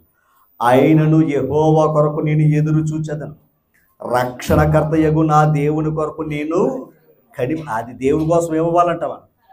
అది అమ్మ, పంట కోసం రైతులు ఎలా కనిపెడతామో, ఓకేనా? బిడ్డలకు మంచి జీవితాలు ఇవ్వాలి, బిడ్డలు ఎదుగుతున్నారు, మంచి జీవితం ఇవ్వాలి, తల్లిదండ్రులు ఎలా కనిపెడుతున్నారో అలాగే ప్రతి భక్తుడు కూడా దేవుని మాట కొరకు ఏం చేయాలో తెలుసా? అంటే ఆయన కొరకు కనిపెడతానంటే ఇంట్లో ఉండి ప్రార్థన చేస్తే ఏంటో, ఆయన మాటల కోసం కనిపెట్టుకోవాలి. అమ్మా, తర్వాత మాట, నా దేవుడు నా ప్రార్థన ఆలకించు. ఎంత గొప్ప మాట అండి! నా దేవుడు నా ప్రార్థన అలా ఆలకించేవాడు లోకంలో ఉన్నాడా? ప్రార్థన ఆలకించిన వాళ్ళకేమి పెద్దలందరూ వెళ్ళి ఇస్తున్నారట. ఇందాక చదువుకున్నాం. కదా. కానీ ప్రార్థన ఆలకించేవాడికి ఏమో ఈపు చూపిస్తున్నారట. తప్పుగా అనుకోకండి అమ్మ. మీరు ఎప్పుడైతే లోకానికి మీ ముఖం చూపించారో దేవునికి మీరు వీపు చూపించినట్లు లెక్క. అవునా కదా చెప్పండి. అవునా కదంట. నేను మాట్లాడుతున్నది మీరు నా వైపు తిరిగితే నాకు ముఖం చూపించినట్లు లెక్క. నేను మాట్లాడుతున్నప్పుడు మీరు అటు తిరిగారు అనుకోండి, నాకు ఏం చూపించినట్టు? దేవుడు మాట్లాడుతున్నాడు. ఏం చెయ్యాలి? అందరం మోకాలు తిరగాలి. అందుకే ఒక్క మాట ఆ దైవ కీర్తన గ్రంథాలు అంటాడు, యథార్థవంతులు నీ ముఖ దర్శనము చేసేదరు అన్నాడు. ఓకేనా? కీర్తన గ్రంథం 11వ అధ్యాయం. ఎందుకంటే మన సెక్షన్ లేకపోతే నమ్మలేము. 11వ అధ్యాయం 7వ వచనం. యెహోవా ఆ నీతిమంతుడు, ఆయన నీతిని. మరి ఎంతగా యోబుని ఎందుకు ప్రేమించాడు? నీతి పనులే చేయడు కనుక యోబుని ప్రేమించాడు అమ్మా. తర్వాత ఆయన నీతిని ప్రేమించువాడు యథార్థవంతులు. అది యథార్థవంతుల సభ. యథార్థముగా ఆరాధించువారు ఏం చేస్తున్నారంట? ముఖ దర్శనం. మనసు పెట్టాలి. ముఖ దర్శనము చేస్తారు అంటే ఆయన ముఖ దర్శనాన్ని చేస్తున్నారు. 90వ కీర్తన 8వ వచనం. మా దోషములను నీవు ఓకే నీ ముఖకాంతిలో మా రహస్య పాపములు. ఏంటి ఆ ముఖకాంతి? ఏది? వాక్యం. ఆయన ముఖకాంతి ఏది? అందుకే ఆది యందు వాక్యము దేవుని ఎదుట ఉంది. ఆ వాక్యమే అంటే ఆయన దగ్గర ఉన్న ముఖ దర్శనమే లోకానికి వచ్చింది. ఎవరైనా? యేసుక్రీస్తు. అవునా? ఇప్పుడు ఆయన వాక్యంలో గమనించాలి. ఆయన వాక్యాలు మన పాపాలు తెలుస్తున్నాయి. ఎంత బాప్తిస్మం ఎందుకు పొందుతావు? అంతేనా? ఆయన ముఖ దర్శనలో మన పాపాలు ఏమవుతున్నాయి? తెలియపరిచాడు. ఏం చేసుకున్నాం? కడుక్కున్నాం. అంతేనా? ఇప్పుడు పాపాలు కడుక్కున్నాం కనుక యథార్థవంతుల సభలో ఉండి ఆయన స్తుతిస్తున్నాం, ఆయన నామానికి కృతజ్ఞతాస్తుతులు చెల్లిస్తున్నాం. యథార్థవంతులు గనుక ఆయన ముఖ దర్శనము చేస్తున్నాం టికెట్ లేకుండా. ఓకేనా? టికెట్ లేకుండా అర్థం చేసుకోవడానికి ఎంతకన్నా ఏం లోపలికి వెళ్ళకూడదు. టికెట్ లేకుండా ఉచితంగా ముఖ దర్శనం చేస్తున్నాం. ఎవరు ముఖ దర్శనం? ఓకేనా? మేకా గ్రంథంలో ఏమన్నాడు? 7వ అధ్యాయం 8వ వచనం. నా శత్రువా 767 పేజీ. నా శత్రువా నా మీద అతిశయించవద్దు అంటే ఎవరున్నారు? మళ్ళా శత్రువు అన్నాడు. ఎవరా శత్రువు? అపవాది. ఉన్నాడా లేదా? నా మీద అతిశయింపవద్దు, నేను క్రింద పడినను తిరిగి లేతును. అది నమ్మకం. మన జీవితాల్లో కూడా ఏం చేస్తుంటాం? పడిపోతాను ఉంటాం. పడిపోయి ఏం చేయాలి? లేవడానికి ప్రయత్నం చేయాలి. అంతే కదండి. అందుకే మనం లేవడానికి ప్రయత్నం చేయాలి. పడిపోయామా దెబ్బతినేస్తాం. అంతేనా? పడిపోయి అక్కడ ఉన్నాం అనుకోండి, తప్పు అనుకోదు. పడిపోయి అక్కడ ఉన్నాం అనుకోండి, ఏదైనా జరిగింది అనుకోండి, ఏమైపోతాం? నష్టపోతాం. వెంటనే లేసామనుకోండి, హాస్పిటల్కి వెళ్తాం, బాగు చేసుకుంటాం, మళ్ళీ ముందుకు వెళ్తాం. అలాగే మనలో ఏదన్నా విషయాల్లో పడిపోయినా మళ్ళీ ఏమో వాళ్ళు తిరిగి ఆ నమ్మకం ఉండాలి. ఆ నమ్మకం లేనప్పుడు మనం భక్తి వ్యర్థం. తర్వాత మాట మంచిది చూడండి. నేను క్రింద పడినను తిరిగి లేతును, నేను అంధకారమందు కూర్చున్నను, యెహోవా నాకు వెలుగుగా ఉంటుంది. ఎంత గొప్ప మాట అండి. లోకం ఏంటంట? అంధకారం. అందుకే చీకట్లో కూర్చోబెట్టింది అపవాది. ఓకేనా? చీకట్లో కూర్చోబెట్టింది. ఇతని నమ్మకం ఏంటో తెలుసా? నేను అంధకారమందు కూర్చున్నను, యెహోవా నాకు ఏమవుతాడు? వెలుగై ఉంటాడు. దేవుడు నాకు ఏమై ఉంటాడు? ఓకేనా? మత్తయి సువార్త 4వ అధ్యాయం 12వ వచనం. మత్తయి సువార్త 4వ అధ్యాయం 12వ వచనం తీసరమా? చదవండి ఒకసారి. యెహోవా పెద్ద వచనం గనక జెబులూను దేశము, నప్తలి దేశము, యోర్దాను కావలి ఉన్న సముద్ర తీరమును అన్యజనులు నివసించు గలిలయ చీకటిలో. ఒకసారి అన్యజనులు నివసించు గలిలయలో చీకటిలో కూర్చుండు ప్రజలకు, ఇందాక చదువుకున్నాం ఏమని, నేను అంధకారమందు కూర్చున్నాను, యెహోవా నాకు ఏమై ఉన్నాడు, వెలుగై ఉన్నాడు. ఇప్పుడు అన్యజనులు ఎక్కడ కూర్చున్నారు, చీకటిలో కూర్చున్నాను, ప్రజలు గొప్ప వెలుగును చూశారు. ఎవరా వెలుగు? అదే ముఖ దర్శనం. ఆ వెలుగే ఆయన వాక్యం. ఓకే, తర్వాత చూడండి, మరణ ఛాయలో కూర్చుంటున్న వారికి, అంటే ఇప్పుడు చీకట్లో కూర్చున్నాడు ఎక్కడ ఉన్నాడండి? మీరు ఎప్పుడైనా సరే నైట్ ప్రయాణం చేస్తున్నప్పుడు చీకట్లో మూల కూర్చున్నాం అనుకోండి, ఏం జరుగుతుంది? అక్కడ ప్రమాదం జరుగుతుంది. అంతే కదండి. నువ్వు మూల కూర్చున్నాను ఎవడొకడు గుద్దేయటమో లేకపోతే ఏదోటి ప్రమాదం జరిగింది. అక్కడ ఏం కావాలి? మనం ఉన్నామని వెలుగు కావాలి. అంతే కదండి. అక్కడ వెలుగు కావాలి. ఆ వెలుగు మనకు కావాలంటే ఆ వెలుగు ఎవరిచ్చారు? ఆ వెలుగు మన మీద ఉదయించింది కనుక పరలోకంలో కూర్చోబెట్టాడు ఆయన. కానీ చాలామంది ఇక్కడ ఏదో కూర్చున్నారు అనుకున్నారు, కానీ ఎక్కడ కూర్చున్నారో అదనమాట. ఇంకా చెప్పాలన్న మరణ ఛాయలో కూర్చున్నారట. మనం వెలుగు ఛాయలో కూర్చున్నాం. అంతేనా? ఛాయ అనే మాట తప్పు అనుకోకండి. సంఘం పరలోకానికి ప్రతిబింబం. ఓకేనా? సంఘం పరలోకానికి ప్రతిబింబం. అందుకే సంఘంలో ఉన్నవాడు పరలోకంలో ఉన్నాడు, సంఘంలో లేనివాడు చీకటిలో కూర్చున్నాడు. చీకటిలో కూర్చున్నవాడు ఎక్కడ? మరణంలో కూర్చున్నాడట. కానీ మనల్ని ఏం చేశాడు మహానుభావుడు? అమ్మ రైట్, ఒక్క మాట చెప్పి నేను ముగిస్తాను. మత్తయి సువార్త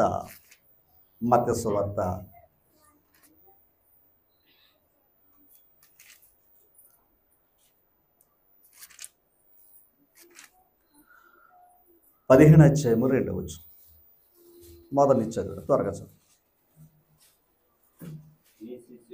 ఆ సమయంలో మత్తయి సువార్త 15వ అధ్యాయం 1వ వచనం. యెరూషలేములో నుండి శాస్త్రులను పరిసయ్యులను యేసు ప్రభు యొద్దకు వచ్చి, నీ శిష్యులు చేతులు కడుగుకొనకుండా భోజనము చేయుచున్నారే, వారెందుకు నిమిత్తము పెద్దల పారంపర్యాచారమును అతిక్రమించుచున్నారని అడిగారట యేసు. ఏ ఆచారాలు అంటే? దేవుడిచ్చిన ఆచారం ఏమో పెద్దల పక్కన పెట్టి పెద్దలు కూడా ఆచారాలు పెట్టారట.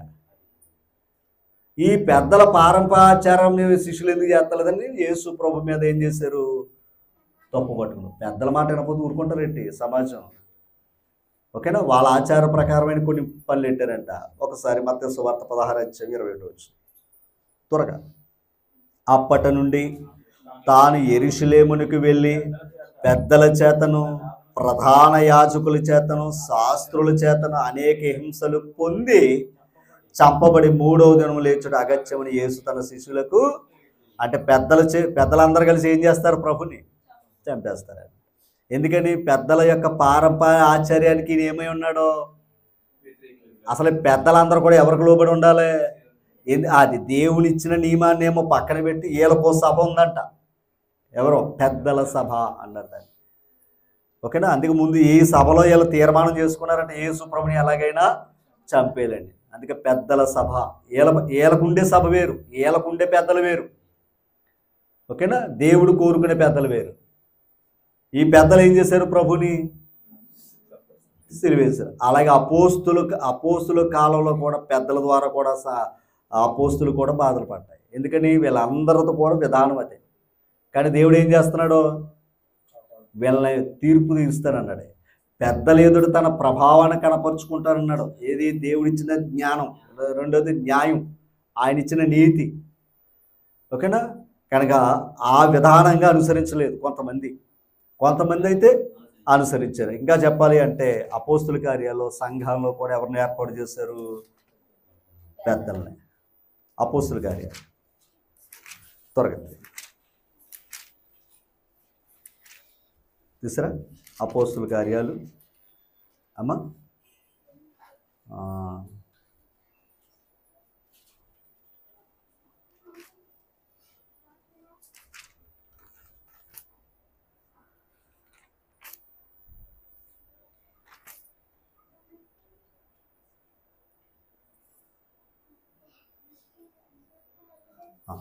14వ అధ్యాయం 23వ వచనం. 14:23. మరియు ప్రతి సంఘములో వారికి పెద్దలను ఏర్పరచి. ఒకసారి ప్రతి సంఘాలు ఎవరు ఉండాలంట? అందుకే ఇస్రాయేలు యొక్క నిర్గమకాండంలో చూస్తే అక్కడ కూడా ఎవరిని ఏర్పాటు చేసుకోమన్నాడు ఆయన అంటే ఇస్రాయేలు వారిలో పెద్దలు ఉండాలి. అలాగే సంఘంలో కూడా ఎవరు ఉండాలి? పెద్దలు ఉండాలి.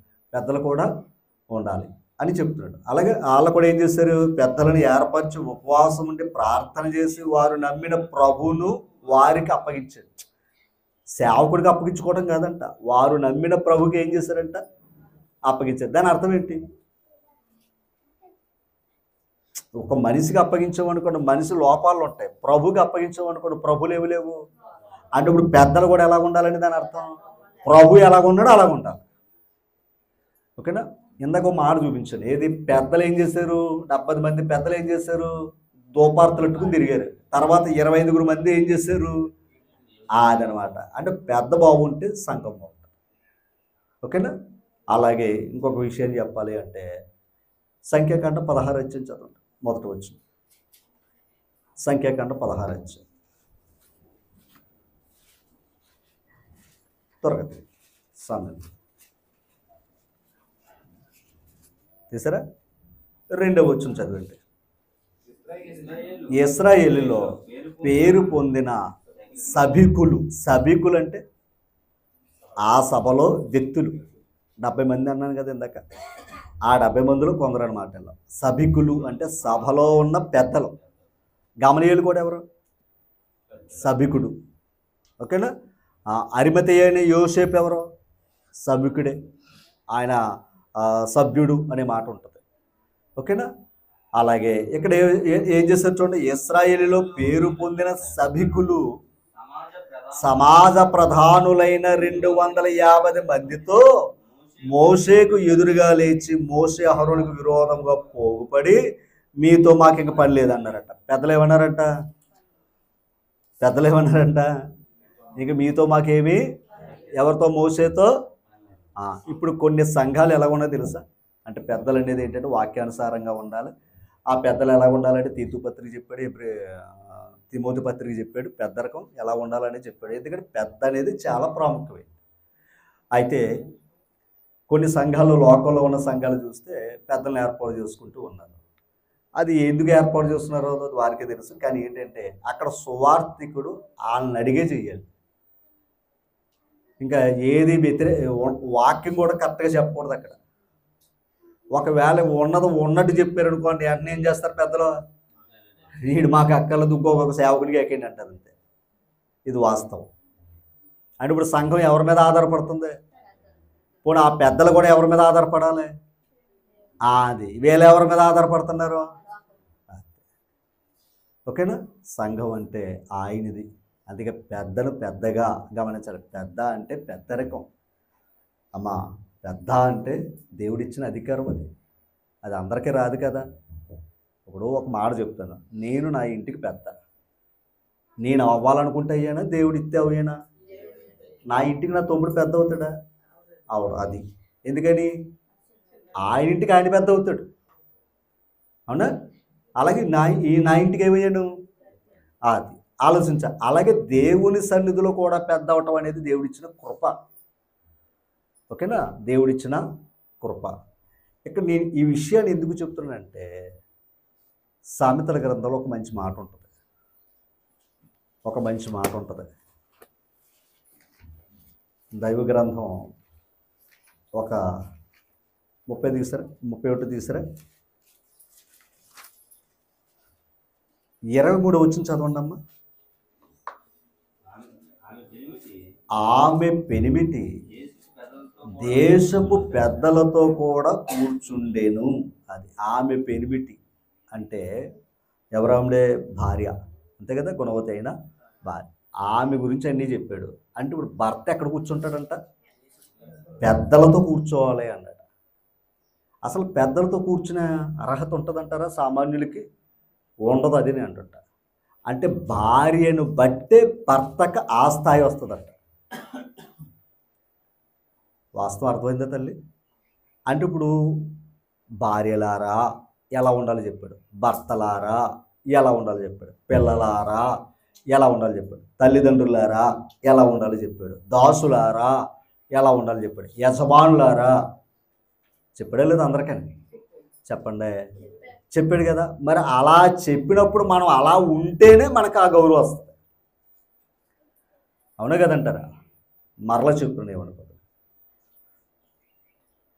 తాడి చెట్టు పొడుగ్గా ఉంటుంది, అవునా కదంటారా? దాని మించిన హైట్ ఇంకేది కనపడదు. మరి దాని నీడ కింద ఎవరు వెళ్ళరా? దాని నీడ కింద ఎవరు వెళ్ళరా? ఇప్పుడు ఎవరైనా సరే కొంచెం పొడుక్కుంటే ఏమడతాం? ఆ పదం వాడతాం గౌరవంగా. ఏమని? అంతే కదా. ముందు పెద్దోడైన మాటకి దేని వాడతారు? అది నిజంగా గౌరవం ఉంటే పదవాడరు. కానీ చిన్న చెట్టు, అది మర్రి చెట్టు అయినా మరో చెట్టు అయినా చిన్న చెట్టు, దాని నీడ కోసం వెళ్తారు. అది పెద్దరికం. అంటే చిన్నదైనా తన హుందాతనం కాపాడుకోవాలి, అంతేనా తల్లి? అంతేగాని పెద్దరికం ఉంది కదా అని నీతి తప్పి ప్రవర్తిస్తే దేవుడు ఊరుకునేవాడు కాదు. అందుకే పెద్దలను ఏం చేశాడో తెలుసు? మూల కూర్చోబెట్టాడంట. వాళ్ళకు ఉన్నతమైన అధికారాన్ని ఇచ్చాడు దేవుడు. అమ్మ అలాగే మరలా చెప్తాను, మీ ఇంట్లో మీరే పెద్ద, నా ఇంట్లో నేను పెద్ద, మనందరికి ఒక పెద్ద ఉన్నాడు. ఓకేనా? అందుకే 24 పెద్దలు అంటాడు ప్రకటన గ్రంథంలో. ఆ 24 పెద్దలు ఏంటో తెలుసా? దేవదూతలు. ఓకేనా? 4 జీవులు, అవి కూడా దూతలే. అంటే పరలోకంలో దూతలు దేవదూతలు. అందుకే మనం ఎంత కీర్తన గ్రంథాలు చదివాం, పరిశుద్ధ దూతల సభలో. అది అక్కడ మీటింగ్ జరుగుతుంది. అక్కడ ఎవరున్నారు? దూతలు. ఎవరాళ్ళ? పరిశుద్ధులు. ఓకేనా? ఇప్పుడు ఇక్కడ కూడా ఎవరు? పరిశుద్ధులమే. ఇక్కడ కూడా ఎవరు? పరిశుద్ధులు. దేవదూతల కంటే గొప్పవారు అంట మనం. దేవదూతల కంటే గొప్పవారు. కనుక మనం ఏం చేసుకోవాలి? ఇక్కడ ఈ పెద్దరికాన్ని ఏం చేసుకోవాలి? అది ఒక్కటే చెప్తున్నాను. ఇప్పుడు ముసలివారు కూడా లేచి నిలబడ్డారండి యోబు గారికి. అది పెద్దరికం. అంతేనా? యోబు గారు ఏమన్నాడు? ముసలివారు కూడా ఏం చేశారంటే లేచి, అది కాపాడుకోవాలి. లేదనుకోండి, మరలా చెప్తున్నాను, విలువ లేదనుకోండి, పోగొట్టుకున్నాం అనుకోండి. గౌరవం అనేది చాలా ప్రయాసపడితే కానీ రాదు మన జీవితంలో. మీరు ఎప్పుడైనా సరే ఒక మంచి పేరు రావాలంటే, అది చెడ్డ పేరు రావాలంటే ఏం కాదు, ఒక్క మాట అంటూ చాలు, అయిపోయింది అంతే. అమ్మ ఒక్క మాట అంటూ చాలు, మన లైఫ్ పోయినట్టే. అర్థం చేసుకోండి. ఈడ పెద్ద అన్న ఉంటే అయిపోయింది. ఓకేనా? అందుకే మరలా చెప్తున్నాను, పెద్దరికం ఏంటంటే తన ఇంటిని ఏలాలి. అదే కదండి, తన ఇంటిని ఏలాలి. అప్పుడు సంఘాన్నే. మరి అది అమ్మా ఆలోచన చేయాలి. అందుకే ఈ మాట ఎందుకు చెప్తానంటే, ఆమె పెనిమిటి దేశపు పెద్దలతో కూడా కూర్చుండును. ఎంత గొప్ప స్థాయి అండి. అంటే ఆ పెద్దలతో కూర్చుండటం అనేది తన భర్తకు ఇచ్చిన గౌరవం అంటది. ఎందుకని? ఆ పెద్దలు ఏం చేస్తున్నారు? పెద్దల సభలో దేవునికి ఏం జరుగుతుంది? పెద్దల సభలో దేవునికి ఏం జరుగుతుంది? స్తుతి కలుగుతుంది. ఎందుకు చదువుకున్నాం కదా, పెద్దల సభలో ఆయన నామాన్ని కృతజ్ఞతాస్తుతి చెల్లిస్తామని చదువుకున్నాం కదమ్మా. పెద్దల సభలో నేను ఆయన నామాన్ని గణపరుస్తున్నాను అన్నాడు కదా. అంటే దైవానికి లోబడే పెద్దలు, లోకంలో ఉన్న పెద్దలు కాదు. మరలా చెప్తున్నాను, ఇప్పుడు యేసుప్రభుని సిలువేసింది పెద్దలే. అది దేవుని దృష్టిలో పెద్దరికం కాదు. అది ఆ పెద్దలందరికీ ఇంకో సభ ఇచ్చాడు ఆయన, నరకాగ్ని సభ ఇచ్చాడు ఆయన. కానీ ఎక్కడ వాక్యానుసారంగా తప్పు చేశాడా? తప్పు, అది తండ్రి తప్పు, ఎవరు చేసినా తప్పు తప్పు అని చెప్పమన్నాడు. అది ఇక్కడ సభ. ఓకేనా? అలా కాకుండా స్వార్థపూరితమైన ఆలోచన ఉందనుకోండి, అక్కడ చేరం కదా. ఎక్కడికే? అదనమాట. అందుకే ఈ సభలో ఉన్నప్పుడు ప్రతివారు కూడా ఆలోచన చేయాలి, ప్రతివారు కూడా లోబడి ఉండాలి. అందుకే తన భర్త పెద్దల సభలో ఏమై ఉంటాడన్నాడు? కూర్చుండును అన్నాడు. అది గౌరవం. అది. తర్వాత ఏమన్నాడు చదవండి. గవని యొద్ద పేరు కొనిన వాడై ఉంటాడు. అంటే అతని పేరు కూడా ఎక్కడ ఉంటుందంట? గవని యొద్ద అంటే ద్వితీయోపదేశకాండం 20 ఈ ఒక్క మాట చెప్పి నేను ముగించేస్తాను. ద్వితీయోపదేశకాండం 21 తీసారా? ఒక్కసారి చూడండి 18వ వచనం, 21:18. ఒకని కుమారుడు మొండివాడే తిరగబడి, ఒకసారి ఒక కుమారుడు ఏమయ్యాడంట? మొండివాడు ఏమయ్యాడంట? కనుక తల్లిదండ్రుల మీద తిరుగుబాటు చేస్తాడంట. ఓకేనా? ఒకసారి ఎందుకు నువ్వు తిరుగుబాటు చేశాడు? ఎందుకు మొండివాడయ్యాడు?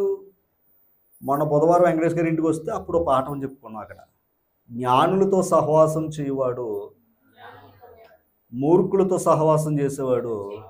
ఆ మూర్ఖులు ఎవరో చెప్పాను నేను. దుర్జనులతో సహవాసం చెయ్యొద్దు. తర్వాత కోపేద్రకంతో అంటే కోపంతో కోపచితులతో సహవాసం చెయ్యొద్దు. దుర్జనులతో సహవాసం చేయొద్దు. మాంసం హెచ్చుగా తినివారితో చేయొద్దు. వ్యభిచారులతో సహవాసం చేయొద్దని సామెతల గ్రంథంలో చెప్పాను. మొన్న బుధవారం చెప్పాను. ఓకేనా? ఇప్పుడు ఆ మాంసం హెచ్చుగా తినివారితో చేస్తే ఏమవుతున్నాడు వీడు? అప్పుడు తిరుగుబాటు చేస్తాడు. ఎప్పుడైనా సరే బిడ్డలు ఎప్పుడు తిరుగుబాటు చేస్తారంటే లోకంతో వారి సహవాసం చేసినప్పుడు తల్లిదండ్రుల మీద తిరుగుబాటు చేస్తారు. చేసి ఏమయ్యాడు కనుక మొండుడైపోయాడంట. తల్లిదండ్రులు కదా కొద్ది అమాయకులు కదా కనపడ్డారు. మొండుడైపోయాడంట. కనుక ఏం చేస్తున్నారు చూడండి. ఇప్పుడు ఆయన ఏం చేశారు చూడండి. మొండివాడే తిరగబడి తండ్రి మాట గాని తల్లి మాట గాని వెనకయుండి వారు అతని అంటే కొట్టారంట. అది వారు అతను శిక్షించిన తర్వాతయు అతడు వారికి విధేయుడు కాకపోయిన ఎడల, అంటే కొట్టినా కూడా ఏమవలేదు. దాని అర్థం ఏంటి? ఎంత బలపడిపోయాడో ఆలోచన చేయండి లోకంలో. తర్వాత అతని తల్లిదండ్రులు అతన్ని పట్టుకుని ఊరి గవని యొద్దకు కూర్చుంటూ పెద్దల యొద్దకు అతన్ని తీసుకుని వచ్చి, అంటే ఇప్పుడు ఎక్కడ తీసుకుని వచ్చారు? పెద్దల దగ్గర కూర్చోబెట్టారంట. ఎవరిని? కొడుకుని. ఎందుకండి మా మాట వింటలేదయ్యా, మీరు ఏం చేస్తారో చేయండి అని అప్పగించారంట. అది పెద్ద రకం. అంటే తల్లిదండ్రులు చేయలేనిది పెద్దలు చేసే పని. ఓకేనా? తల్లిదండ్రులు చేయలేని పని ఎవరు చేసేది? అది. అందుకే పెద్ద రకం అంటే అంత గొప్పది. ఓకేనా? అంత గొప్ప బాధ్యత. ఇప్పుడు ఊరి గవని యొద్ద అన్న మాట అన్నాడా? ఇప్పుడు ఆ పెద్దలు కూర్చుని ఏం చేస్తారు? అక్కడ తప్పు చేస్తే తప్పు అంటారు, మంచి చేస్తే మంచి అంటారు. అంతేనా? ఇప్పుడు ఆ పెద్దల దగ్గర ఒక సామాన్యుడు లేదా ఎంత చదువుకున్నాం కదా, పెద్దలతో కూర్చుండరు అనమాట. అక్కడ కూర్చుంటే ఎలా ఉంటుందండి కదా? ఆ పెద్ద దగ్గర కూర్చుంటే ఎలా ఉంటుంది? ఉందాతనం గౌరవం. అది ఎందుకని అతని పేరు అక్కడ కొనియాడబడుతుందని ఎంత చదువుకున్నాం. అమ్మ అంటే స్త్రీని బట్టి భర్తకు పెద్దల దగ్గర గౌరవం ఉంది. ఉందా లేదా? పెద్దరకం ఏంటయ్యా అంటే పిల్లలు కూడా తల్లిదండ్రులు చేయలేని పని పెద్ద చేసేసి ఆ శక్తి ఇచ్చాడంట. ఎవరో? ఓకేనా? అంటే ఇప్పుడు పెద్ద రకం దేవుడు కోరుకుంటున్నాడా లేదా అమ్మా? సరే, ఒక మాట చెప్పేస్తానని నేను ముగించేస్తాను. చెప్పారు కదా, అయిపోయింది కదా అనుకోవద్దు. సమూయేలు మొదటి గ్రంథం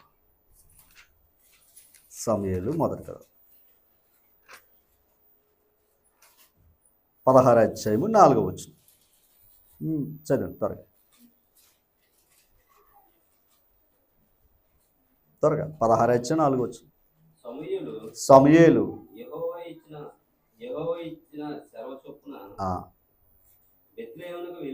సమూయేలు గారు దేవుడు చెప్పినట్లుగా బెత్లెహేంకి వెళ్ళు అని అన్నాడట దేవుడు. ఇప్పుడు సమూయేలు గారు ఎక్కడికి వెళ్తాడు? బెత్లెహేం ప్రాంతానికి వచ్చాడట. ఇప్పుడు చూద్దాం. ఆ ఊరి పెద్దలు, అది సేవకుడికి ఉన్న హోదా. అది అంటే సేవకుడికి ఎవరు భయపడాలి? పెద్దలు కూడా భయపడతారు. అర్థమైందండి? ఇప్పుడు సేవకుడు ఎంత జాగ్రత్తగా ఉండాలో ఆలోచన చేసుకోవాలి. ఓకేనా? ఆ ఊరి పెద్దలు సౌలు గారికి ఏమయ్యారు? సమూయేలుకి ఏం చేశారంట? భయపడి అక్కడ ఏముందో చదవండి. ఏమంటున్నాడు? సమాధానముగా వచ్చుచున్నావా అంటే దాని అర్థం ఏంటి? అంటే మాకు సమాధాన పరిచయ విషయాలు ఏమైనా చెప్పాడా దేవుడు? సమాధానంగా వస్తున్నావా? తర్వాత ఏం చెప్పాడు ఆయన? ఇంకొక మాట, దైవజనులు కోపడిన సందర్భాలు లేవా? చెప్పండి, లేవా? ఉన్నాయి. ఆ కోపం కూడా దేవుని నీతి అయి ఉండాలి. స్వార్థపూరితమైన కోపాలు కాదు. ఓకేనా? స్వార్థపూరితమైన కోపాలు చూపిస్తే అది దేవునికి మంచిది కాదు. పెద్దరికం ఎలా కాపాడుకోవాలో సేవకుడు తన సేవతత్వాన్ని కూడా కాపాడుకోవాలి. ఓకేనా? ఆలోచించండి. ఒక భర్త పెద్దల దగ్గర కూర్చుంటే అంత గౌరవం అంటున్నాడు.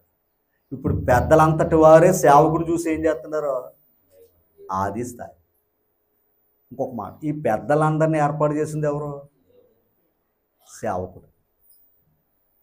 అర్థమైందా? మోసే తర్వాత పెద్దల్ని ఏర్పాటు చేసి పెద్దల దగ్గరికి వెళ్ళమన్నాడు ఆయన. ముందు పెద్దలతో వెళ్ళి మోసేని సెలెక్ట్ చేసుకోవాలా? ముందు ఎవరో మోసే. అది నేను అంటుంటా. మోసే గారిని సీనాయి పర్వతం రమ్మన్నాడు. తర్వాత పెద్దలు అక్కడ కూర్చోబెట్టి పెద్దల పైకి తీసుకురమ్మల్లా సేవకుడుకున్న భాగ్యం అది. ఓకేనండి? ఇక్కడ నేను ఈ విషయం చెప్తాను. ఒక సేవకుడు పెద్దల దగ్గర గౌరవం కాపాడుకోవాలి, సంఘం దగ్గర గౌరవం కాపాడుకోవాలి, కుటుంబంలో గౌరవం కాపాడుకోవాలి, సమాజంలో గౌరవం కాపాడు. అది సేవకుడు. ఓకేనా? కానీ పెద్దలు కూడా ఏం చేసుకోవాలి? ఇంటిగాడ కాపాడుకోవాలి, సంఘంలో కాపాడుకోవాలి. ఇంటిగాడ సంఘంలో కాపాడుకుంటే సమాజంలో కాపాడుకోగలరు. అంతేనే కదంటారా? ఇవన్నీ మనల్ని క్రమపరిచేవే తప్ప పాడు చేసేవి కావు. ఓకేనా? కనుక పెద్దల సభలో ఆయన ఏం చేయాలి అమ్మా? ఇంకా చెప్పమంటారా? ఆయన ఇంకా చెప్పాడు, అబ్రహాం, ఇస్సాకు, యాకోబులు వీళ్ళందరూ దేవుని రాజ్యంలో కూర్చుందురు అనే మాట ఉంటుంది మత్తయి సువార్త 8వ అధ్యాయంలో. అలాంటి సాక్షి సమూహము ఆవరించి ఉంది.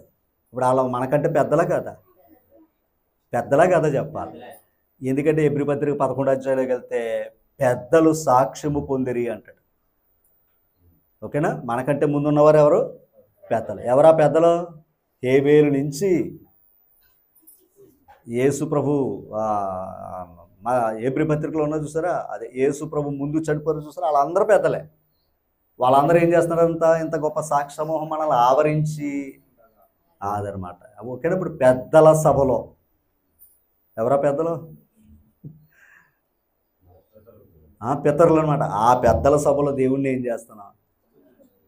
ఓకేనా? వాళ్ళ సంపూర్ణులు కాకపోయినా మనం సంపూర్ణులు అయ్యాం. ఓకేనా? ఎందుకంటే మనం పరలోకంలోనే కూర్చున్నామంట. ఓకేనా? కనుక ఇది అర్థమవుతుంది మంచిది, అర్థం కాకపోయినా మంచిది. ఎందుకని? దేవుడు కొందరికి అర్థం చేసిన శక్తి ఇస్తాడు, కొందరికి అర్థం కాకుండా శక్తి ఇస్తాడు, కొందరికి అర్థం కాకపోయినా అపార్థం చేసుకునే శక్తి కూడా ఇస్తాడు. ఎందుకని అపార్థం చేసుకుంటే నష్టం నీకే కనుక. ఇందాక చెప్పాను, నీతిమంతుల సభలో ఆయన మాట అపార్థం చేసుకుంటే పాపే. ఆయన మాటను మనం అపార్థం చేసుకుంటే పాపం తెచ్చుకున్నట్టే. అవునా కదంటారా? అది కనుక మనం ఆయన మాటలు అపార్థం చేసుకోవద్దు. వ్యక్తిగతంగా మాట్లాడితే అది అపార్థం ఉందా? అపార్థం. కానీ దేవుని మాటల దగ్గర నన్ను గుచ్చుతాయి, మిమ్మల్ని గుచ్చుతాయి. ఓకేనా? అందుకని పెద్దల సభలో, నీతిమంతుల సభలో, న్యాయ సభలో, పరిశుద్ధ దూతల సభలో కూర్చున్నాం. యథార్థవంతుల సభలో ఉండి దేవుణ్ణి ఆరాధిస్తున్నాం. ఓకేనా? అయిపోయిందా లేదా సభ? ఒక పావు గంటలో అయిపోతుంది సభ. మళ్ళీ దేవుడు కృప చూపితే మళ్ళీ కూర్చోవడానికి అవకాశం దేవుడు ఇవ్వాలని కోరుతూ మరొకసారి ఓపికతో విన్న మిమ్మల్ని అందరినీ దేవుడు దీవించాలని కోరుతూ నన్ను నేను హెచ్చరించుకుంటాను. మరొకసారి అందరికీ వందనాలు.